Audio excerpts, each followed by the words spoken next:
生存的价值。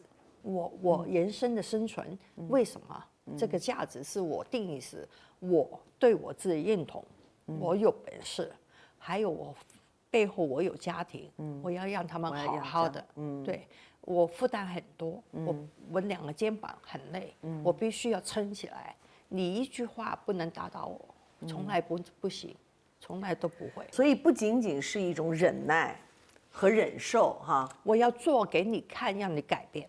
无论是一个小角色也好，或者是怎么样也好，我必须要把它做到你的目标，看着我。什么时候你觉得他们看到了你是不一样的？不能小看了你。作品出来的时候，其实口碑是很重要。口碑的风向往哪好？你给我举个例子吧，就是哪部电影？譬如说我在拍一些电视啊，拍一些电视可能只是一个小配角，在剧本里面只是有一个名字，常常会出现这个。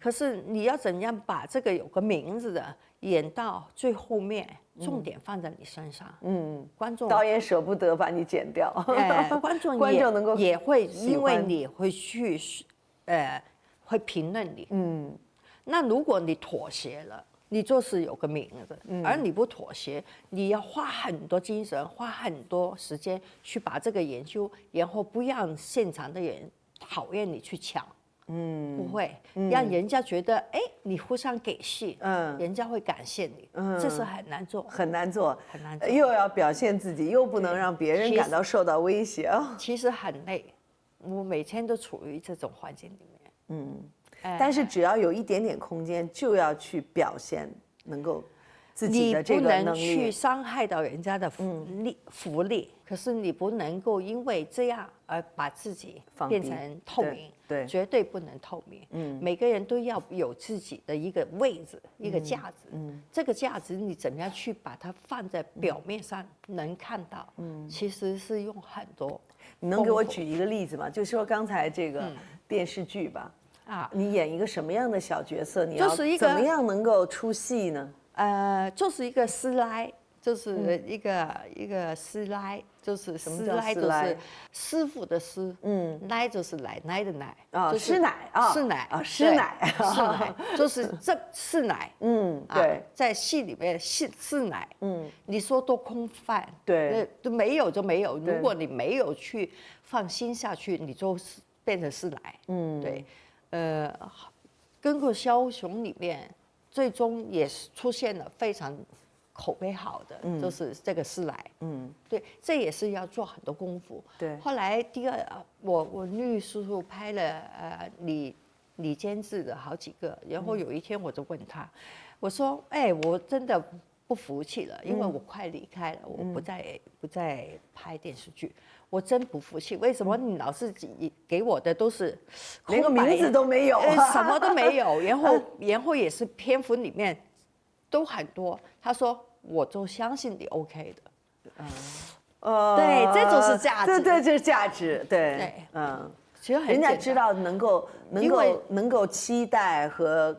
靠得上你的这种诠释的能力。我拍了一个叫《我爱你》这个电影，其实韩延导演是我到现在我都非常，你跟倪大红老师拍的这个，对，非常欣赏，然后非常尊重的一个导演。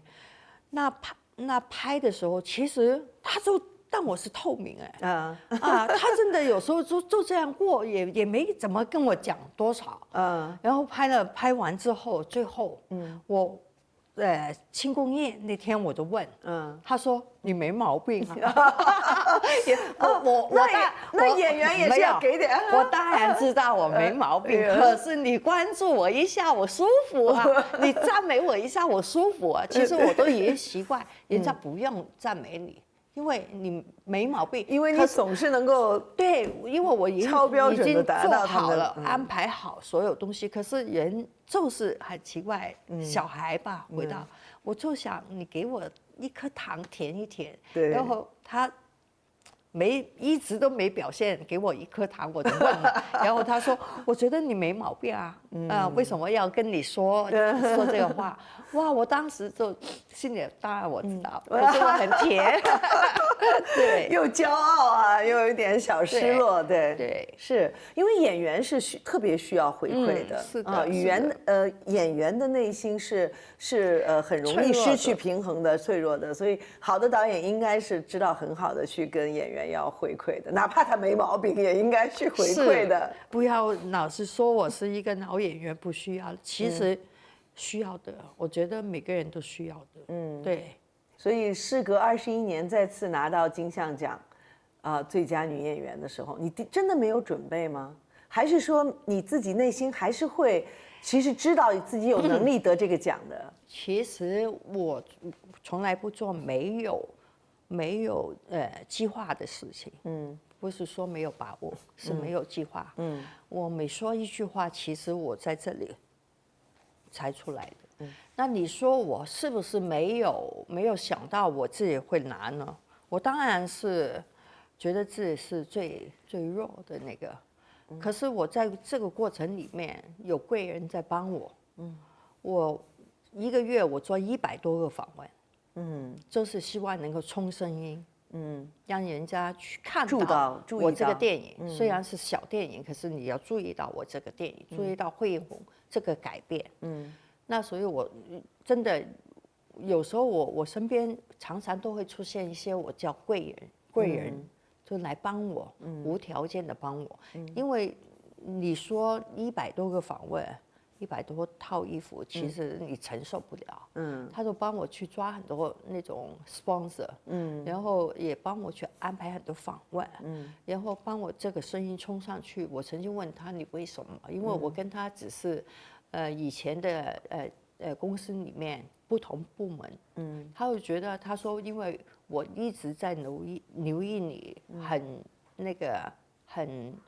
对工作态度很好，所以我觉得我看了这个电影，我觉得不应该是淹没了，就这样，所以他就是因为你值得嘛，对，因为他帮我冲这个声音，然后很多人以为我在整个过程里面有没有没想法，我有的，其实有的很难说给我怎么样，你说在台上会不会真的是发自当时所说的是，可是脑里面是有一套东西，只是说这一套东西没有写出来，对，想要说的话在脑里面，因为这从小就已经习惯，很少用文字写出来，对，所有东西都记住。我不会因为20几或者30几的东西会忘记，我不会的。所以你说我是不是一个没有计划？是完全错了。我是每一步我都有计划的。对，所以有时候说实在的很累，这里很累。是，假使今天，但是跟你做这个访问，你也很累吗？我希望你没有累啊。我刚才说OK，问什么都 OK， 问什么都 OK，其实心里面是有个底。对，当然，对，有个底，该说什么，该怎么样走，或者是你怎么样，或者我怎么样去带你，怎么去带我。其实这都已经在刚才捋了一遍。是你，所以其实回头来看那些生命中遭的罪啊，经历过的痛苦，当他经过时间了这个发酵之后，他会有一些新的东西出来，是吧？对的。你现在回头看，即使是那些很痛苦、很有失败感的，那些时候，其实它也不是可以被浪费掉的。对，所以我常常跟所有人说，今天也再说一遍，当你遇到困难的时候，如果你觉得自己很年轻，遇到困难你就放弃，其实很笨。因为在你年轻的时候，多苦都来，其实对你来说是最好的，因为你有体力去承受那么多苦，你还输得起。对，这些苦，全部是以后你拿来当武器的，东西。经历了这么多复杂的起起落落的事情，你觉得你得到了一些什么样的武器？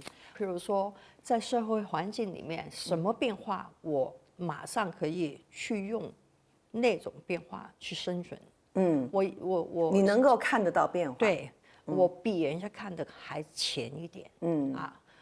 机会很容易抓到，所以你会更敏感去找到机会，非常敏感，去创造机会也是非常的容易对我来说。然后，第二呢，在小时候的环境里面，我觉得它让我很聪明。我懂所有的东西，包括起居饮食，煮饭、毛衣、编的什么都可以。OK， 剪头发什么都可以。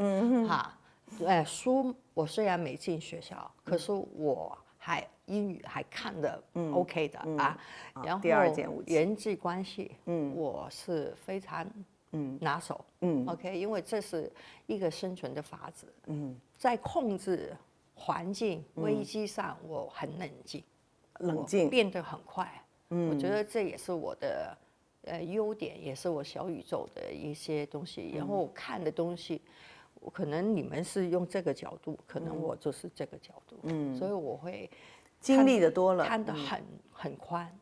对，所以对我来演戏也好，对我的人生交集也好，还是对其他陌生的朋友，很快打好一个关系，其实都是我挺拿手。对，其实跟您的交流，就像您刚才总结的一样，就是经历这些挫折和磨难，让你得到了一些很强的、很棒的武器，比如说对变化的敏感度。第二呢，就是让你尽可能的学到了很多的本领，因为尽量不去求别人，要自己来解决嘛。第三个就是对于人情世故的这种洞察。使得你对人性有更加深刻的认识。其实你不觉得这正是一个演员最需要的本领？你能够对这个角色有最深刻的一个体察，你知道他这个时候这个眼神，你知道他这个时候为什么那么难过，但是眼泪没有掉出来，因为这个就是你懂得人性，懂得人生，才有这份理解的，对吗？所以我刚才就说，年轻有苦难其实是好事，真的是好事。可是我太出我们并不需要那么多苦难啊。但是如果你遇到了，你可以把它变成好的东西。对，变成好的东西。我所说的苦难，在不同的人的环境里面，可能苦难就不一样。他看法苦难就不一样。譬如说他在读书，他觉得他没进步，这也是一个苦难。你懂吗？对。在我的环境里面，我的苦难是我。从小到现在，那个生长环境啊，或者是我活动的环境不一样，我的苦难就是这样。那你说我已经从小就习惯了，我刚一直强调我会很累，是这里，因为我习惯了，我先换位思考，所有事情先想人家，再想自己，然后作为人家，我不想看了，我不想也去研究了。可是你的习惯有时候。很快你忘了，对，你又忘了，所以有时候，我觉得，虽然年轻有苦难是好，可是，能挑吧，最好能挑，不要让自己太累。对。你有没有特别羡慕的那种人？你啊？羡慕我？羡慕所有女性，都有她自己的位置，然后很多书。读很多书，有大学啊、硕士啊这种，我最羡慕，因为我做不了了。但是每个人是没有办法选择自己的出身的，但是他可以选择以后的人生，就是我们还是有的选的。是的，是的。其实我觉得有时候每一个人都可以强一点，对，特别是女生吗？特别是女生，最重要，我觉得是有个方法。这个方法如果你要想人家，倒不如先想想自己有多少的优点，或者有多少的缺点。我觉得最难去了解的是自己。如果你把自己琢磨好了，其实你是最强的一个人。对，因为你知道自己的优点、缺点在哪里。对，但是有一个日本的服装设计师叫山本耀司。他有一个名言啊，他就说这个自己这个东西一开始是看不见的，你只有把它和周围的东西去碰撞，反弹回来，你才会知道什么是自己啊，甚至有的时候是跟非常强大的敌对的东西碰撞在一起，是的，你才知道自己是什么。所以比如说你能够忍受什么样的身体的痛苦和精神的痛苦，你能够用什么样的方法去学习，你即使再难，你也不会做什么样的事情，这些都是自我，是的，都是自我的这个边界。是的，认识自己，其实所谓的好处、长处、缺点，其实都是在碰撞里面的。比如说，人家怎么样去鄙视你，委屈你，你才知道这反弹有多高。对，或者是我妥协，因为你的价值不是他们来定的，对，是你要自己来定的。我有多强，我怎么样去对抗你们？其实这就是碰撞出来的东西。人生中有很多的遗憾，我们每一个人也都是有很多的不完美哈。你现在还会跟自己较劲儿吗？还是说可以接受？两者都有，有时候是要接受的，有些事情是不能强求。可是你说，较劲嘛，我觉得是推我往前走的一个动力，我不能放弃，这是我永远都不能放弃，因为我觉得我放弃，我会很快跟生命脱离了，我好像是一个空壳。如果我休假，我最近休了1个多月，我已经不行了，我昨天必须要工作了。我昨天整理行李上飞机的时候，哇，我心里面很兴奋，我说哟，我工作了，我工作了，因为这就是我生命的一个动力，所以不能。所以我们最应该在这里庆祝劳动妇女节，对吧？因为我们也是劳动的妇女。那我们要喝一杯啊，劳动，喝点水啊，来，庆祝劳动妇女节。其实男跟女不应该有分高低，我觉得是一个平衡，互相平等的机会，对，互相去冲撞，才知道谁的优点在。对，其实女性很多优点。但是你知道，在现在的社会评价当中啊，因为女性还是很多时候是处于被动的一个状态，所以很多。首先我要打断你这个被动的状态，其实是。你愿意接受被动，还是你要反被为主？非常好。对，这个还是你接不接受的问题。对。那我想说的是，特别是在影视圈，那么人们对于所谓青春啊、美貌啊，这种各种焦虑啊，是比较明显的哈。你怎么看待这些焦虑？其实往往是因为女性，特别是女性演员。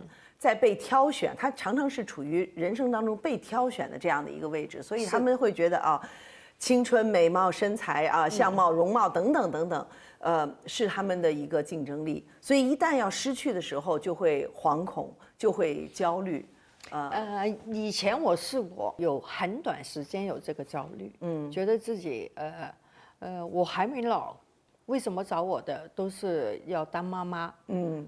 我真老了吗？相对次要的角色，很多问号。我真老了吗？可是后来我，太多钱搭我的时候，我反弹，我觉得演员不需要美貌，不需要外表，我价值在哪里？就是我的实力。